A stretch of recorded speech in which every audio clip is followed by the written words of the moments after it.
പോർച്ചുഗലിന് വേണ്ടിയിട്ട് 140ഓളം ഗോളുകൾ നേടി എന്നല്ലാതെ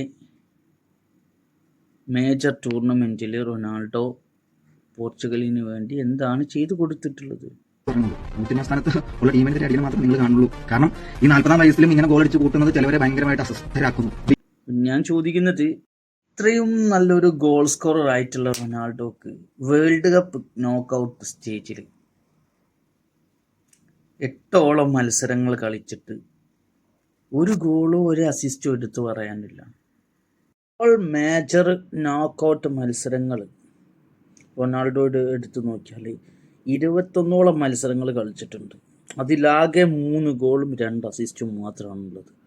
ഇതൊരു ഡിബേറ്റ് ആയിട്ട് പറഞ്ഞൊന്നുമില്ല, ഇങ്ങനെ പറഞ്ഞുകൊണ്ട് പറഞ്ഞൊന്നുമില്ല. ഒരിക്കലും ഇത് റൊണാൾഡോനോടുള്ള ഒരു ഹെയ്റ്റ് കൊണ്ട് ചോദിക്കുന്നതല്ല. അവൻ്റെ ബുദ്ധിശൂന്യമായ കുറച്ച് ഫാൻസിൻ്റെ മണ്ടത്തരങ്ങൾ കേട്ടുകൊണ്ട് ചോദിക്കുന്നതാണ്. കാരണം റൊണാൾഡോ എന്ന് വെച്ചാൽ ഒരുപാട് പാഠങ്ങൾ പഠിക്കാനുള്ള ഒരു വ്യക്തി തന്നെയാണ്. നമ്മൾ ഒരുപാട് പാഠങ്ങൾ ഉൾക്കൊണ്ടിട്ടുമുണ്ട് അദ്ദേഹത്തിൽ നിന്ന്, 100%. പക്ഷേ അദ്ദേഹത്തിൻ്റെ ഫാൻസ് കാരണം ഇതുപോലത്തെ വീഡിയോ ചെയ്യേണ്ടി വന്നിട്ടുണ്ട്.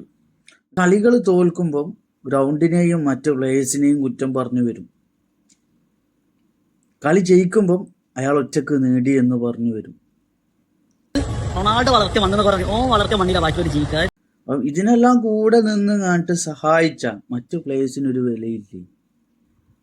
2019 നാഷൻസ് ലീഗിൽ ഗോൾ ഓഫ് ദി ടൂർണമെൻറ്റും കപ്പ് ക്വാളിഫിക്കേഷൻ മത്സരങ്ങളിലെ ഓൾ ടൈം ടോപ്പ് സ്കോററും റൊണാൾഡോ തന്നെയാണ്. 82 കളികളിൽ നിന്നും 41 ഗോളും 11 അസിസ്റ്റും. ഞാൻ ചോദിക്കുന്നത്, ഒരു 3 മേജർ ട്രോഫി നേടിയെന്ന് പറയും. 2016 euro cup, 2025 nations league, 2019 nations league. 2019 nations ലീഗിൽ 3 ഗോൾ അടിച്ച് ടോപ്പ് സ്കോററായി. ആ ഒരു കളിയിൽ ബെർണാർഡോ സിൽവ ആയിരുന്നു പ്ലെയർ ഓഫ് ദി ടൂർണമെൻറ്റ്. 2025 ഈ പറഞ്ഞ ന്യൂനോ മെൻഡസ് ആയിരുന്നു ബെസ്റ്റ് പ്ലെയർ. അതിൽ ടോപ്പ് സ്കോറർ. അതുപോലെ 2016 യൂറോ കപ്പ്, ഇതിലും ബെസ്റ്റ് പ്ലെയർ അന്റോണിയോ ഗ്രീസ്മാൻ ആയിരുന്നു. ടോപ്പ് സ്കോററും അന്റോണിയോ ഗ്രീസ്മാൻ തന്നെ. എന്തായാലും തിരിയേണ്ടവന് തിരിയും, അല്ലാത്തവൻ നട്ടം തിരിയും.